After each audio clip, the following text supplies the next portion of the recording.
Good afternoon. Thank you for joining us. Well, Alberta called and apparently British Columbians listened. New data shows BC has had migration loss to other provinces, most moving to Alberta. Have you considered moving and why? Let us know on the open line. And a BC MP is taking a 4,500-kilometer train ride home to Smithers to try to improve passenger rail in Canada. We'll touch base with Taylor Backrack, who has just made it into BC. At 12:30, we'll talk holiday baking. What is your favorite? I'm Michelle Eliot. Welcome to BC Today.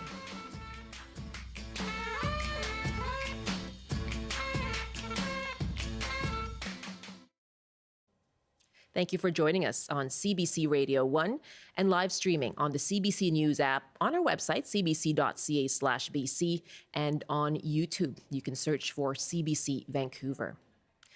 New data shows that a record stretch of people are leaving BC for other provinces. And you may remember a conversation-worthy campaign from our neighboring province titled Alberta is Calling. It appears that perhaps the slogan has worked because according to Statistics Canada, many of those people leaving BC are headed to Alberta. And when he was Premier of Alberta in August last year, Jason Kenney made this pitch to workers in other provinces. Alberta is calling to say that your dream lives here. You can afford a house and be home in time for work to spend time with your family. Alberta is calling to say that there is a better life out here. You can enjoy big city nightlife and culture or world-class natural wonders all in the same day. Alberta is calling to say you're welcome here. Everyone, in every occupation, from every walk of life and every background is welcome. We offer opportunity for all. That's former Premier of Alberta, Jason Kenney.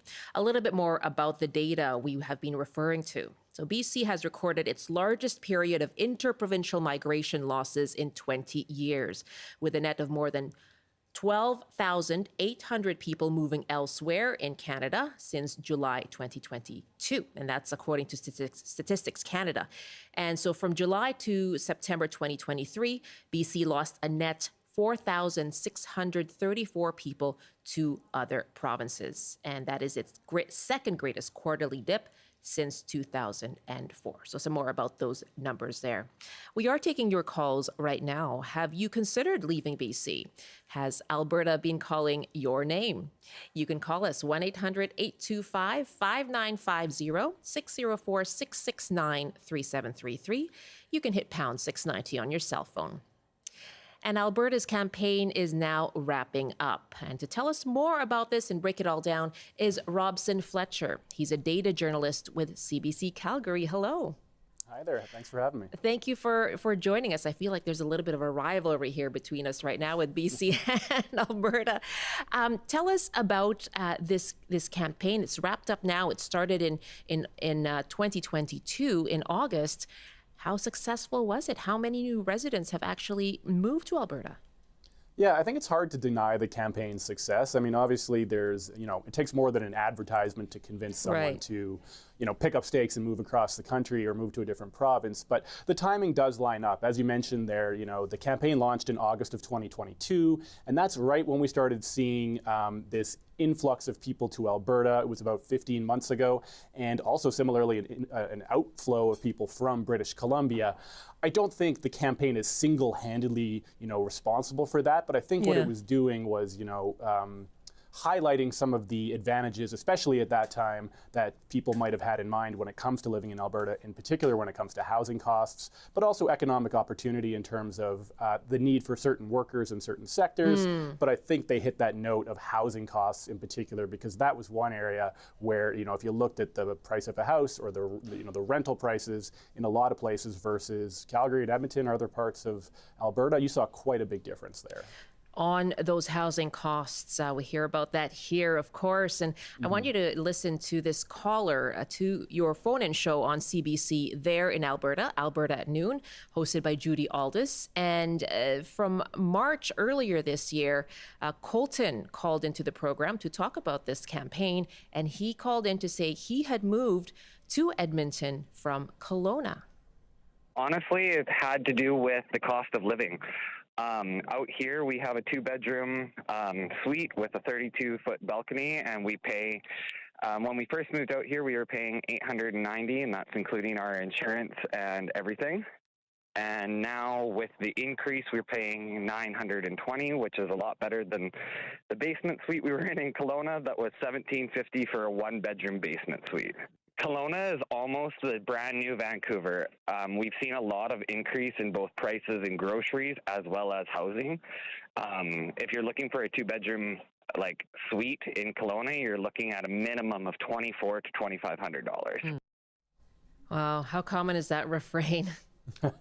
We've heard that a lot from people who have moved here from elsewhere. Just they were shocked when they heard what they could rent a place for or buy a place for, and it just made the equation work out so much so if they were considering a change, if they were considering Alberta, once they ran some of those numbers, I've heard from a lot of people who just said it made so much sense, especially if they could find work in their particular field here, which a lot of people can if they have transferable skills.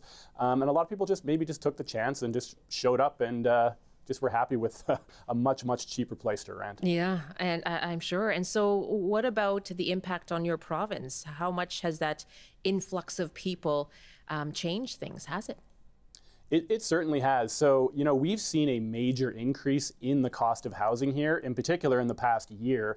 And a lot of people suggest it's due to this influx of other people. Of course, Alberta's seen an influx of international migration and just a straight natural population growth as well. We have, a lot of young families, especially in Calgary. There's just all sorts of population growth. But this influx of people from other provinces has been very apparent. People talk about seeing lots of Ontario and BC plates while they're, making their commute to work lately. And we've 100% seen it in housing prices, both in terms of purchase prices and rental prices.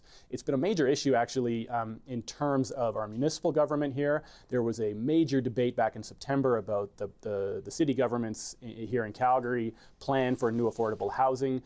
This meeting stretched on for days and days as there was just this endless line of public presentations from people in Calgary who were complaining about how expensive the city had suddenly gotten. So lots of stories from people who their lease came up for renewal and they were facing 30, 40, 50% increases on their rent and could no longer afford to live in the same places where they've been living for years. Robson, thank you so much for this. Hey, no problem. Thanks for having me. Take care. Have a great day there in Calgary. Robson Fletcher, data journalist for CBC Calgary. He mentioned out-of-country immigrants as well. I should mention, as part of these numbers, BC also saw a record number of people arriving from outside Canada. And so the numbers we're talking about here are about interprovincial migration, people leaving BC for other provinces, and namely Alberta. We're taking your calls on this too, asking you, have you considered leaving the province? And what about Alberta? Have you considered moving there?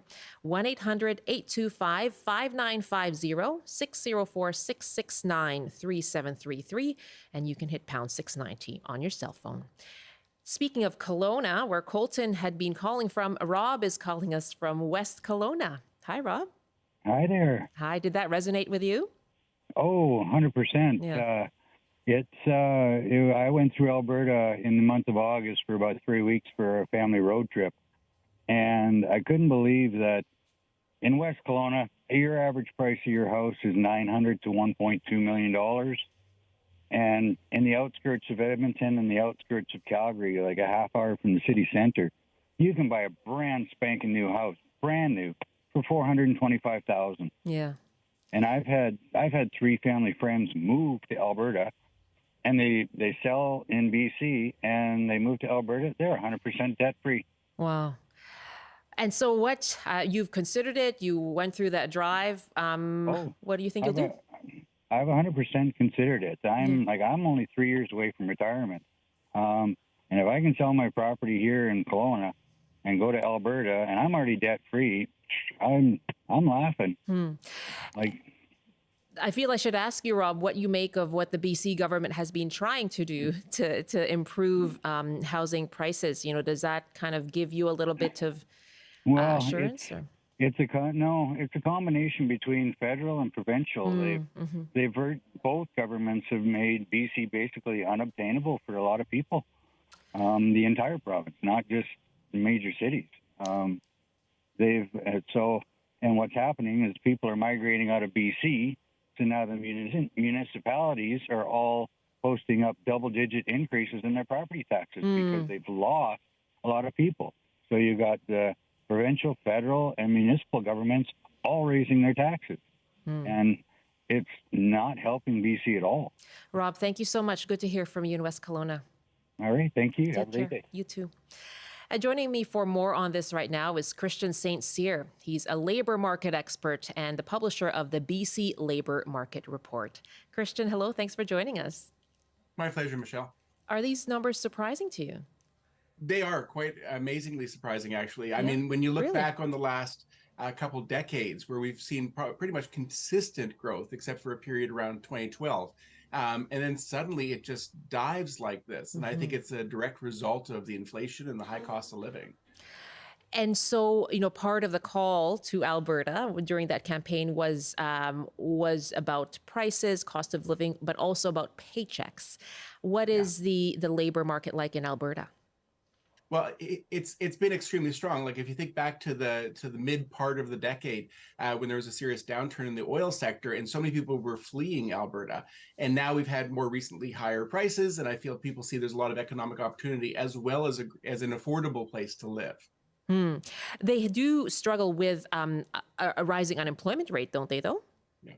Everybody's struggling with a rising unemployment rate, but compared to historical levels, like if you go back through the early 2000s and into the 90s and the 80s, having a 7 or 8% unemployment rate wasn't unusual. So we're still dealing with like a 5 to 6% unemployment rate. This is historically almost as low as it goes, but it's still quite a bit higher than it was last year. Let's take a call once again. James in Campbell River. Have you thought about leaving BC, James? No, I haven't. Okay. And so what do you make of these numbers just showing that there's been net, out migration from BC, much of it to Alberta, and these are the recent numbers now. What do you make of that? Well, I mean, I understand it. It's all logical. I get it. But I think, you posed the question at the beginning of the show. Have you considered it? No. Is it on the agenda? No. Does it have appeal? No. I purchased a vehicle. I drove to Red Deer, Alberta in the fall to buy an unusual vehicle to drive home. And there's a lot of things about Alberta that appeal, but I can tell you I was with my wife and there was an unequivocal, this has zero appeal. No appeal whatsoever to live here, Why? to move here. And I think a lot of people on Vancouver Island certainly feel that way. And just the topography or what? Oh, no, not the topography. The topography is highly appealing. Okay.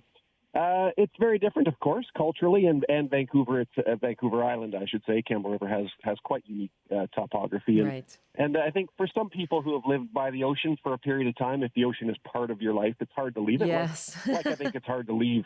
I think there's people who probably live, and I know when I have friends from, Alberta and Calgary and whatnot, there's people who love the Rocky Mountains in particular, which are quite different coastal mountains. But the ocean has a tremendous appeal. The culture is different, and I think ultimately they're just, there just is. There's tremendous cultural differences between the places. A holistic look at why someone would move. James, thank you so much for the call. Good to hear from you in Campbell River. Cheers. Enjoy your view.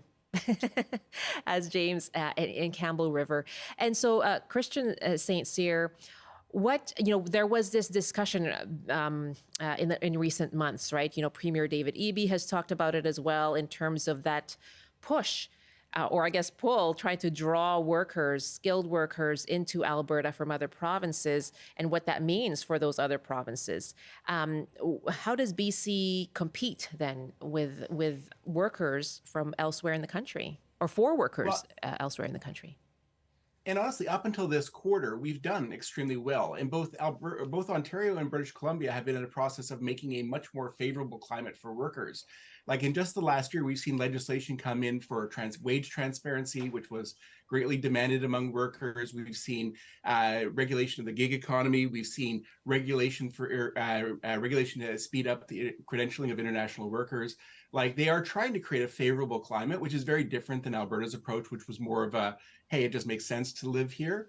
So I think BC has been doing that to a great degree, but probably not with as much flash as what was being done in Alberta. But when it comes right down to it, when you look at a single room on the downtown east side going for $2,400, it just seems completely unaffordable to a lot of people. And I think a lot of our strategy has been bringing in temporary international residents, whether students or temporary foreign workers, and they simply cannot afford to live in an environment like this. And that's another part of it, isn't it? There is a net gain of immigrants from outside the country. How does that change the picture then? Well, and again, we've been looking at how parts of Metro Vancouver, you can't, not only can you not afford to live there, but there's not the school facilities, there's not the healthcare facilities, there's not settlement programming or language programming. It needs to be a comprehensive solution. And Alberta is going to be dealing with it now. If they've seen a significant influx of people, then they're also going to see stress on their infrastructure as well. It's not going to be as affordable to live in Calgary or Edmonton as it's been if they're going to start being a magnet for people across the country to live there. But I feel like what we need in British Columbia is sort of an all-in-one solution. We need to recognize that if future migration from other parts of Canada or international is part of the system, then how do we take care of those healthcare pieces? How do we take care of those education pieces? And I feel like to this point, we've been doing kind of piecemeal. That's really interesting. Just one cheeky email here from Charlene who writes, yes, you could move to Alberta, but then you'd have to live in Alberta. Okay, Charlene, thank you for that. A little tongue in cheek there for you. Christian, always good to speak with you. Thanks very much for the context around this, around these latest numbers. It's my pleasure. Christian St. Cyr is a labor market expert and publisher of the BC Labor Market Report. This is BC Today. It won't be a white Christmas for many British Columbians. You've seen the weather outside. Temperatures warmer than usual across much of our province. Environment Canada says some areas are on track for their warmest December on record. Now, owners of some seasonal businesses like ski resorts and ice rinks say they are taking a hit from this unusual weather. But for others, the warmer temperatures, they're kind of an opportunity. A CBC spoke to some golfers at the Mount Paul course in Kamloops. Well, the weather's nice. That's good for golfing. I'm surprised there's not many out here, but they'll be coming. We'll go out and we'll spend probably where nobody's holding us up today, so probably an hour and a bit. Yeah, and then we have lunch and go over the week's activities. What we've done, what we're planning to do, and hopefully show up here again next week. Well, what else are you going to do? Sit and watch TV? No, I'd rather come out here and get my exercise. My name is Danny Latin. I'm the owner-operator of the Mount Paul Golf Course, Kamloops, British Columbia. The season was very busy, again, the normal summer, fall, but at this time of year is unusual to get as many golfers as we've had. Yeah, we've had players on Boxing Day before dressed exactly as I am.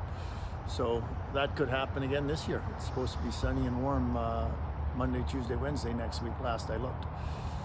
Well, it was one day there, it was so frozen, we couldn't get the tees in the ground. And it just so happened that one of the fellows had a drill in the car. A drill? A drill, yes. So we made a hole and put the tee in, and away we went. No fear of that happening this Christmas. And that's because Environment Canada says it's going to stay warm. More on that on cbc.ca/BC.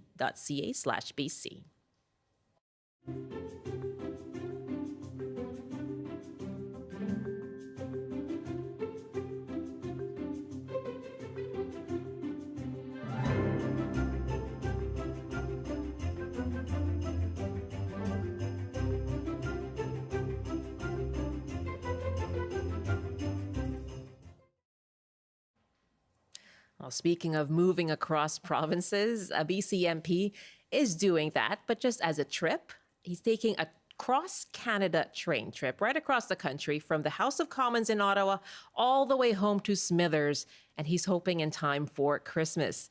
Taylor Backrack is the MP for Skeena-Bulkley Valley, and he's trying to build support for a bill he's introduced to promote improved passenger rail service.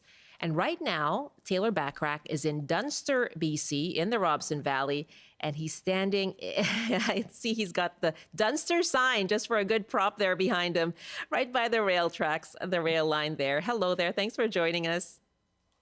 Good afternoon, Michelle. You have made it into British Columbia. I did. I actually left Toronto on Sunday morning and made it across, most of Canada.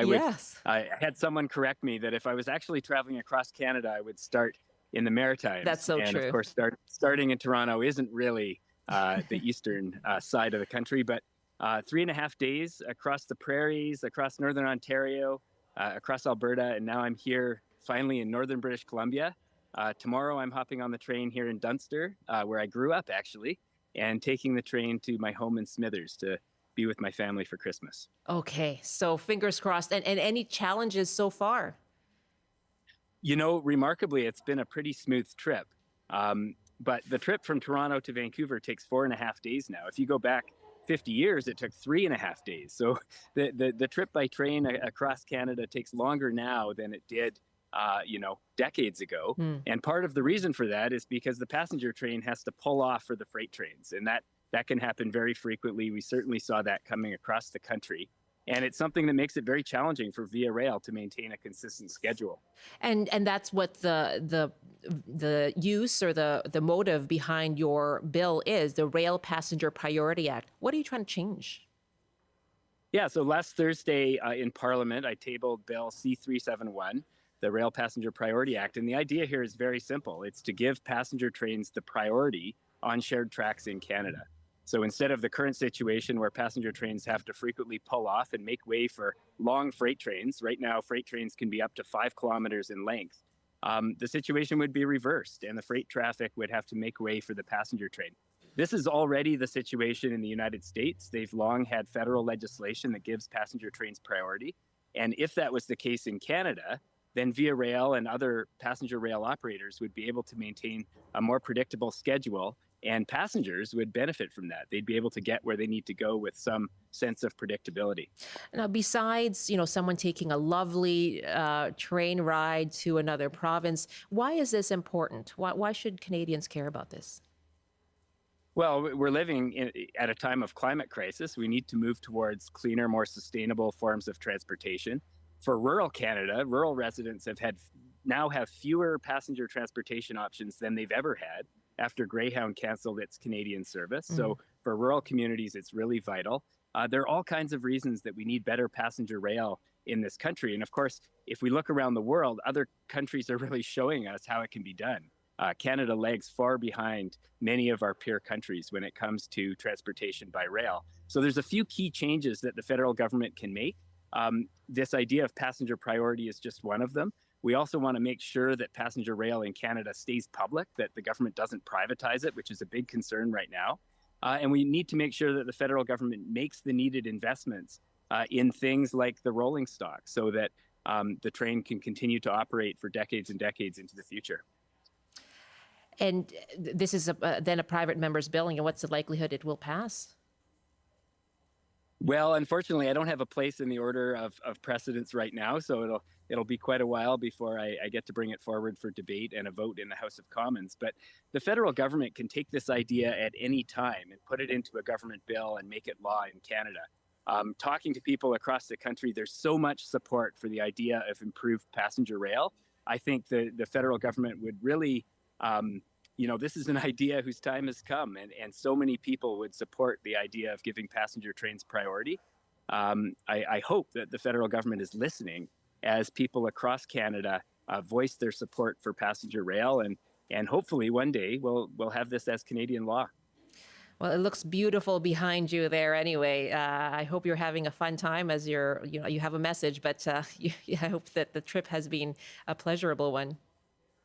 Yeah, it's been really amazing. Even with the limited passenger rail service we have in Canada, taking the train across our country is such a magical way to see the landscape. Of course, it takes longer than flying, but after about 120 flights with Air Canada already this year, both Air Canada and myself needed a break from each other. So it's nice to be traveling by train. And in 2 days, I'll be back home in Smithers, and we'll keep working on this issue of passenger rail. Okay. Safe travels to you. Thank you so much. Happy holidays. Thanks, Michelle. And you. Taylor Backrack is the MP for Skeena-Bulkley Valley and the NDP transportation critic. He joined us from Dunster right now. It's 12:30, 1:30 in the Mountain Time Zone. You're with BC Today here on CBC Radio 1. And coming up, we are going to talk about holiday baking. I want to hear all about your favorites and what do you love to bake this time of year. I will speak with a baker as well for some tips. That's coming up after the CBC News Update with Joel Ballard. These are your CBC News headlines from Vancouver. I'm Joel Ballard. The BC government has spent more than $10 million on a controversial wolf call program launched in 2015. That's according to Freedom of Information documents obtained by CBC. The documents show that 1,900 wolves have been killed. The province says the call is needed to conserve endangered caribou and critical habitat. The RCMP say a Langley woman is now facing more than a dozen charges, including human trafficking and benefiting from sexual services of a person under 18. Police say the investigation began in March when a distressed woman walked into a Langley gas station and asked to call police. Jennifer Stevens was eventually arrested earlier this month after failing to show up for a court appearance. And TransLink is making it easier to get home on New Year's Eve. There will be no charge for TransLink trips between 5 p.m. on December 31st and 5 a.m. on January 1st. Fare gates at all SkyTrain and CBus stations will be open. And now for a look at the BC weather. On the south coast, rain this evening and more rain tomorrow, a high of 9. On the north coast, rain today. Friday brings clouds with a chance of showers and a high of 7. In the Okanagan, a chilly night dropping to a low of 1. Cloudy with a strong chance of showers, a high of 4. In the Kootenays, cloudy tonight with a chance of showers that will carry through into the morning. For the Peace region, a mix of sun and cloud today, more sun and clouds tomorrow. And in the central interior, showers through the night, a chilly day tomorrow dropping to 0 in the afternoon. Do you have a favorite holiday baked good? Oh, in my house, it's probably shortbread. Oh, yes. It only comes out at Christmas. Really? Yeah, because I think if we ate it year round, we'd need a few more trips to the gym. Well, eat as much as you can right now. Yeah, I'll just shovel it in. Just do it. Joel, thank you. All right. Joel Ballard at the CBC Vancouver newsroom.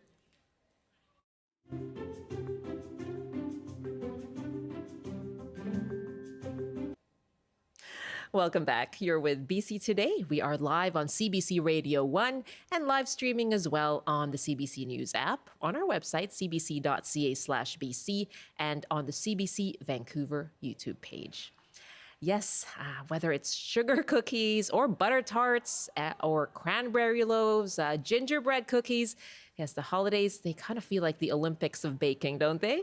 We are asking for your favorite holiday treats and what do you like to bake during the holidays too? Let us know. Give us a call, 1-800-825-5950. 604-669-3733. You can hit pound 690 on your cell phone. As well, you can email us too. It's bctoday@cbc.ca. And I'm joined now by someone who is very busy this time of year. Talk about the Olympics. Jessica Kruger is the owner of The Stubborn Baker, and she's been featured on CBC Radio and CBC Television. And Jessica joins me now by Zoom, I think from your kitchen. Is that right, Jessica? Yes, I'm just hiding in the front room here, so it's not quite so noisy. Oh, well, thank you for that. Happy holidays to you, by the way. Thank you. Happy holidays. Tell me what your days are like right now. What's today? What does today look like? It's hectic. The days are long right now. It's the final crunch before everyone starts their celebrations, and I take a little bit of time off. So yeah, lots of 16-hour days this week, sort of trying to get through it all. Can you give me a sense of, what happens in the kitchen? Like, how busy does it get? What are people busy doing? Yeah, so I work out of a shared commercial kitchen. So there's like 16 businesses that work out of this same space, and it is go, go, go for all of us right now. We're pretty much mostly bakers out of this kitchen. So lots of cookies and cakes and breads and all sorts of goodies going out right now. Oh, wow. What's the most popular item, do you think, that you find every year? It's the thing that people are really interested in and clamor for. For me, it's definitely my decorated sugar cookies. Yeah. This year I did like a cookie advent calendar, and those were really popular. So yeah, it's definitely the cookies for me. A cookie advent calendar. Yeah, so a little mini decorated sugar cookie for every day leading up to Christmas. Oh my goodness, yes. We just heard from Joel Ballard how much he loves those sugar cookies as well. And so for yourself, holiday baking is so imbued with memory, right? We all grow up with something that perhaps our parents made or that we helped with in the kitchen. What are your own memories of baking when you were a child? So probably my first sort of memory of baking is gingerbread houses. Yes. When we were little, we always made them from scratch. And I can remember being really tiny, my sister poking the caramel that we were making at the same time. And that being a huge kitchen disaster that year when we were making the gingerbread. So that one sticks out. But yeah, we continue to decorate those gingerbread houses every year, my mom and sister and I. So nice to keep that tradition alive. Yes, absolutely. I know that's something. My first memory of working with my kids during the holidays as well in the kitchen is putting together those gingerbread houses for sure. We want to hear from you. What's your favorite holiday treat? What's the thing that you love to have and share over the holidays? What do you love to bake? What is your go-to baked treat over the holidays? You can give us a call, 1-800-825-5950, 604-669-3733.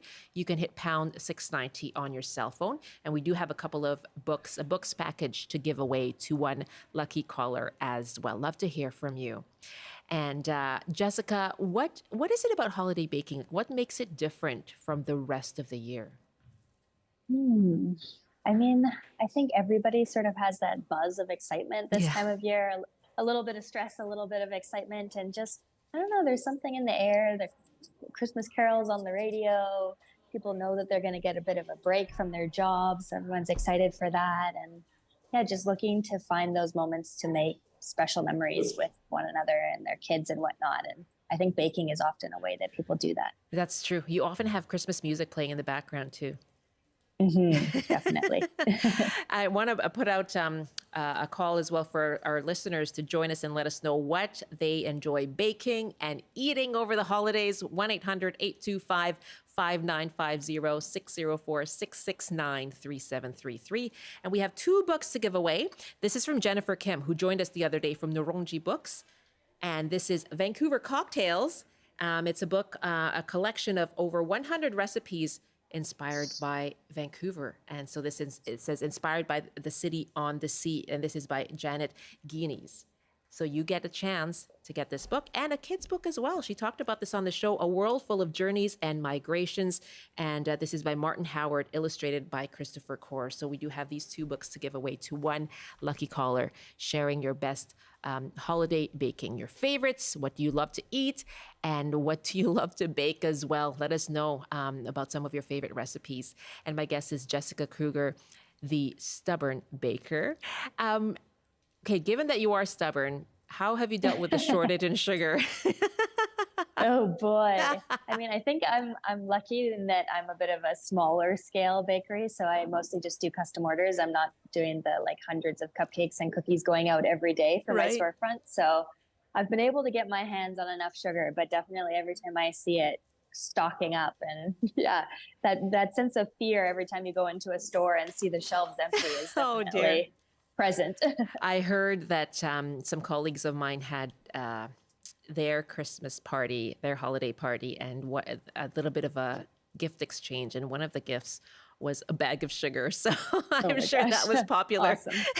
Yeah, I love it. Sharon is joining us from Lake Country. Tell us about your favorite holiday baking, Sharon.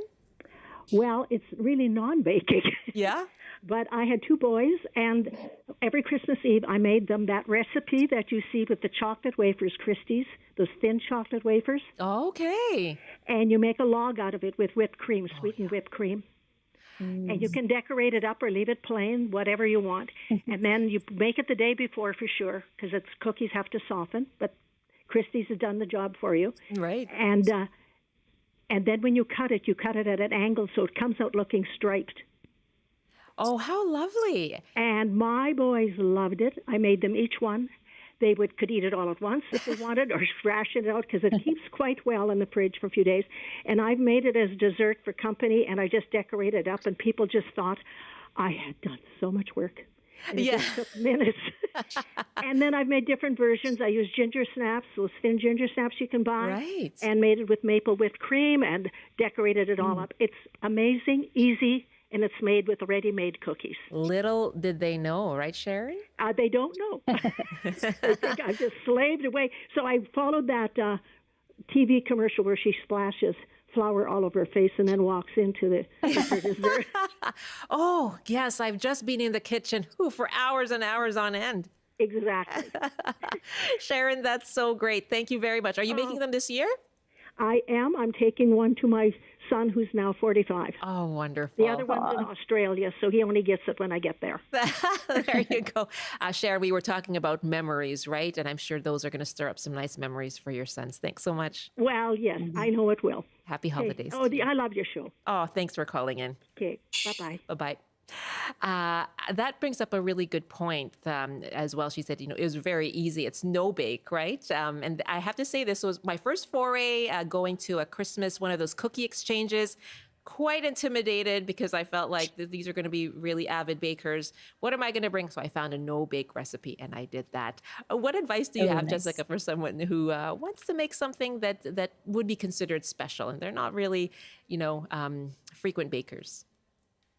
I mean, I think what makes it special is that you took the time to think about somebody and make something, whether it turns out perfectly or not is kind of besides the point. But definitely nowadays, there's lots of easy sort of no-bake recipes. I feel like with social media, you can hop on there and get about 500 ideas in 1 minute. So yeah, it's nice how much inspiration's out there. That's very true. Social media sure does the job for you. The same as what Sharon was talking about with Christie's.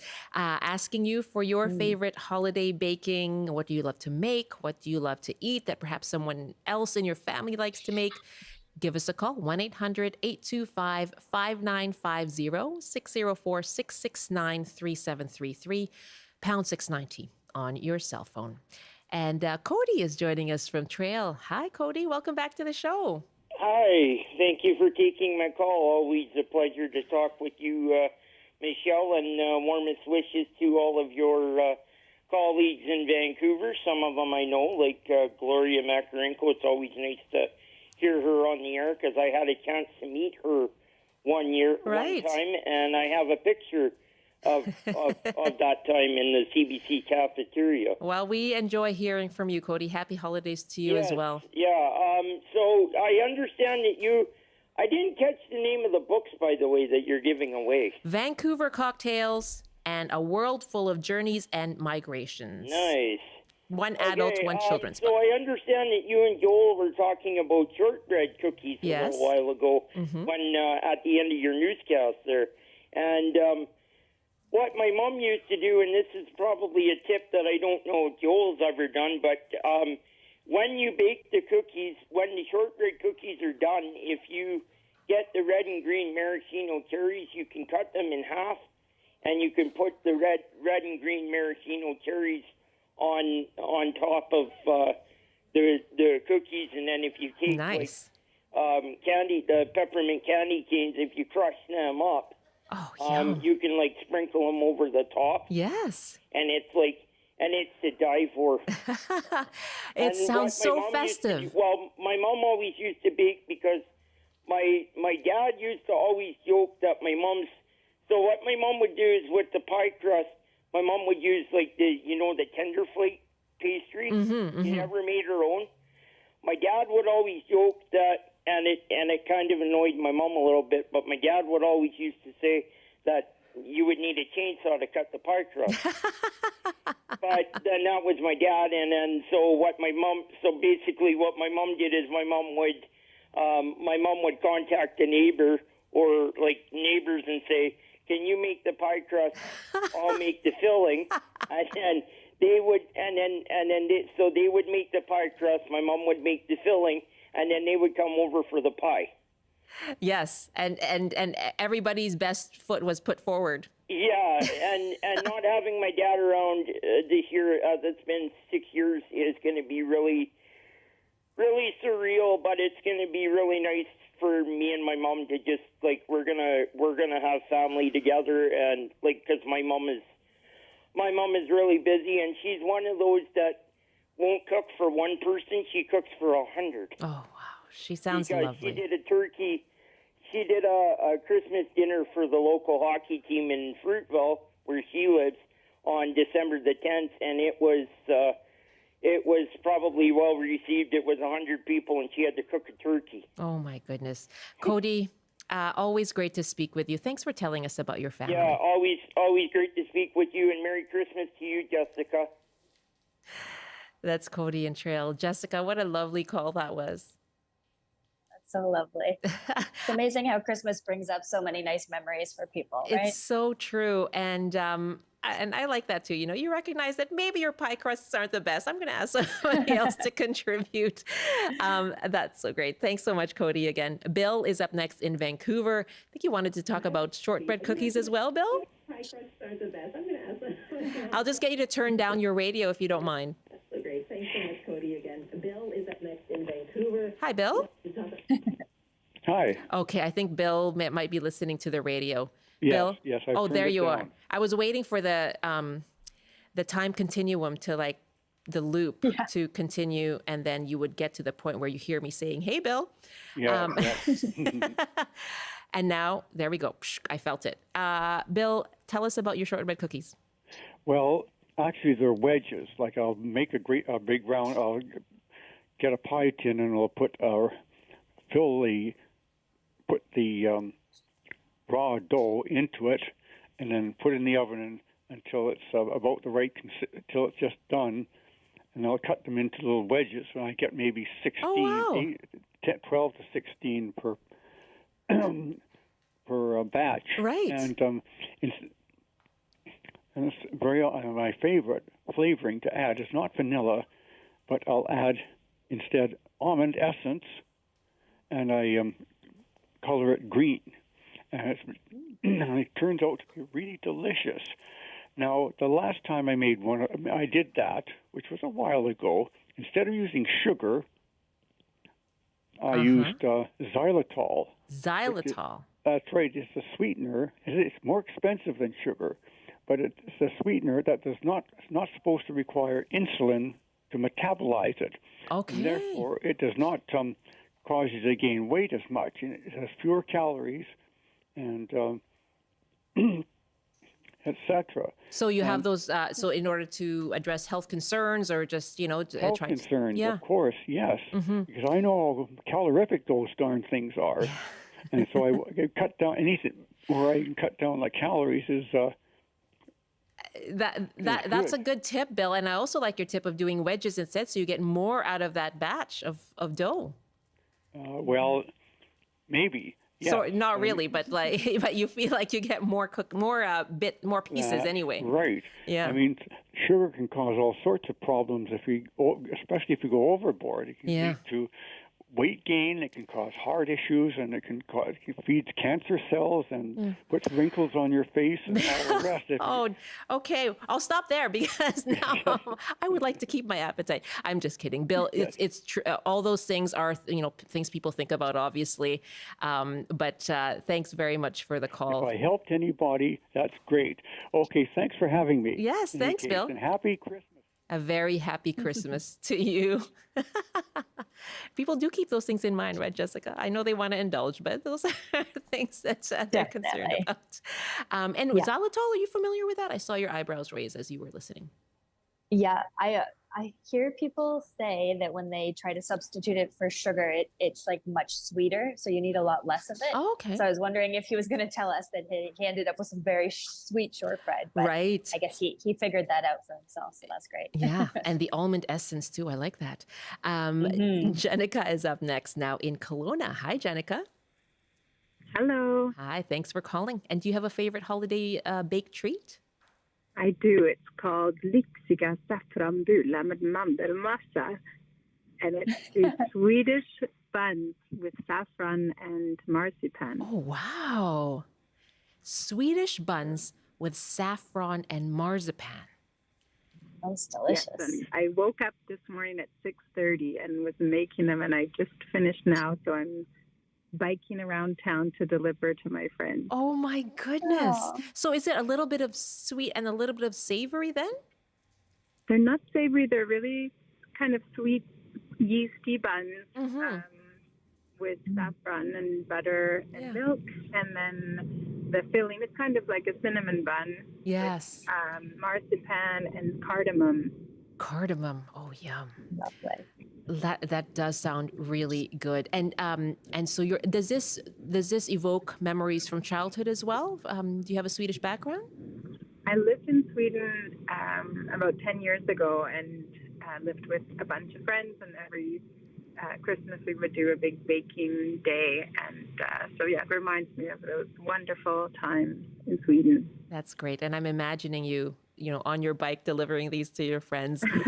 Jenica, because I know people will be wondering, can you please repeat the name slowly once again? I'm not going to attempt to repeat it, but please do go ahead. I mean, in English, it's saffron buns with almond paste. Okay. And in Swedish? Saffranbullar med mandelmassa. And great for the winter solstice because they're nice and bright with the yellow saffron. Oh, gorgeous. Jenica, I love it. I learned something today. Thank you so much. Thank you. Bye. Happy holidays to you. Bye. Oh, that sounded delicious. What do you I make of those know, flavors? amazing. What do you make of those flavors together? Sounds so nice. Saffron can have kind of like almost a vanilla flavor to it sometimes. So I think it'd be such a nice mix. But yeah. Okay. I definitely wasn't going to be able to say the name properly. So No. I'm glad she said it again for us. That's right. And they're Swedish saffron buns with almond paste. That was so great. Jessica wrote us an email. I work in healthcare, and one of my colleagues has a side gig as an exquisite, creative, and beautiful baker. This year, she made sugar cookie boxes with a variety of icing and sprinkles. I ordered one for our family, and I'm so grateful that I did. I've had so much fun decorating and eating her delicious sugar cookies with my partner and son. Thank you kindly, and Merry Christmas to you. And as well, she's sending Merry Christmas to our BC Today team here. Thank you very much, Jessica. Merry Christmas to you as well. Enjoy those Leslie is calling us from Souk now. And I shouldn't be surprised, I guess, on the other side of the island, Nanaimo bars. Hi, Leslie. Hi. Hi. Yes, go ahead, please. So Nanaimo bars are your holiday go-to? Yes, they are. I've been making them since 1965 when I found the recipe on the back of the Rogers sugar bag. Wow. Since 1965. Yes, and my children would be very disappointed if I didn't make them for them. And everybody else loves them too. Has it changed at all, your recipe? No, I just don't put as much sugar, sweetness in the filling between the chocolate and the base, because I find them way too sweet otherwise. Right. And this year I'm doing something different. I've made my batch and sent them off, and I'm making another batch for my friends and neighbors. Oh, how nice. How generous, Leslie. Oh, well, they're easy to make. Really are. And now there's always a debate around what makes for the best Nanaimo bar. What to you makes for a really good Nanaimo bar? What's the secret? I think you have to use bittersweet chocolate on the top and on the base. Okay. Not semi-sweet. Okay, bittersweet. Give it a little bit of a bitterness? Yes. Yeah, okay. You don't really notice it, though. No. No. Very good. Leslie, thank you very much. I had a Nanaimo bar in the summer when I went over to the island. Had to, of course. Thanks so much. Happy holidays, Leslie. Let's quickly squeeze in Karen in Victoria. Hi, Karen. Hi, how are you? I am fine. Are you baking right now? I am. I'm just starting. I've finished one batch of shortbread, and they're lemon shortbread. So they have a zest of lemon mixed in with them. And I'm just doing a regular batch of shortbread, just getting started now. And I would like to just let people know, just for environmental concerns, all my baking is without eggs and without dairy. And you can make shortbread that is vegan. Just be sure to use some kind of a hard butter substitute. Basil makes a block that looks just like, a regular butter block, but it is plant-based. And yeah, just don't use the really soft margarine type things, that are soft at room temperature. And they're exactly like the old, shortbread that I used to make. Yeah, can't tell the difference.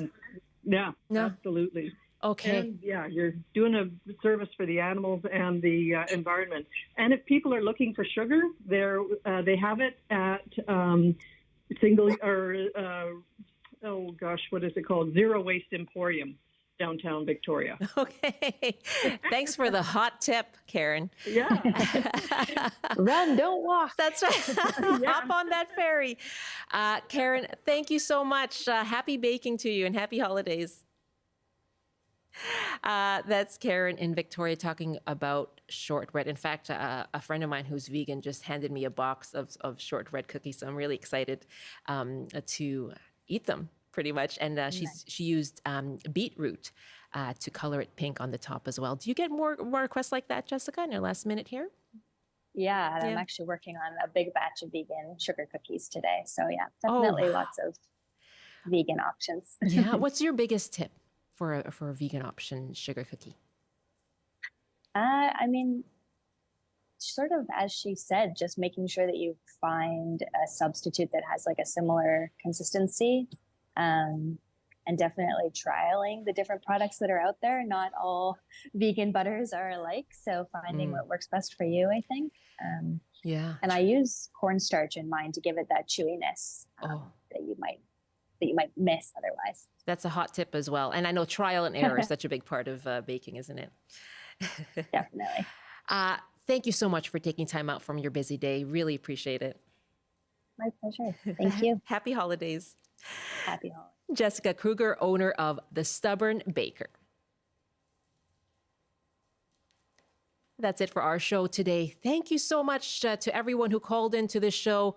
And Cody, you get the 2 books. Thanks so much for calling in. Join us tomorrow. We are going to have our annual Christmas card of the air. So get ready to send your holiday wishes to your loved ones from across the province. That's tomorrow on BC Today. I'm Michelle Eliot. Thank you so much for joining us.